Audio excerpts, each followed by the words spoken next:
આજરોજ અમારા ડીસીપી પૂજા યાદવ સાહેબે અને અમે ટ્રાફિક દ્વારા કિસાનપરા ચોકમાં અને અહીંયા એ ટ્રાફિકની ડ્રાઈવ રાખી હતી. ખાસ કરીને કાળા કાચવાળા નંબર પ્લેટ વિનાની ગાડી હોય કે નંબર પ્લેટ ફેન્સી હોય એની ઉપર અમે ફોકસ કર્યું હતું.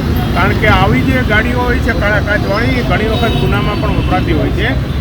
તો એવી જે ગાડીઓ છે એને અમે મતલબ કેસો કરેલા છે.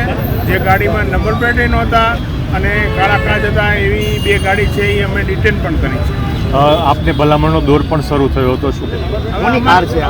કોની કાર છે? તો એક વ્યક્તિની જે છે જે કાર ચાલક એની ગાડી અમે મૂકી દીધી છે. પીએસઆઈ આર એસ પરમાર સાહેબ એનો મેમો બનાવી દીધો છે. અને આ બીજી ગાડી છે અહીંયા જે પડી છે એ છે જેમાં નંબર પ્લેટ પણ નથી, કાળા કાચ પણ છે. એટલે આ ગાડીને પણ અમે અત્યારે ડિટેન કરી છે અને અમે એ ગાડીને અત્યારે શીતલ પાર્કમાં ટોઈંગ સ્ટેશને લઈ જઈશું.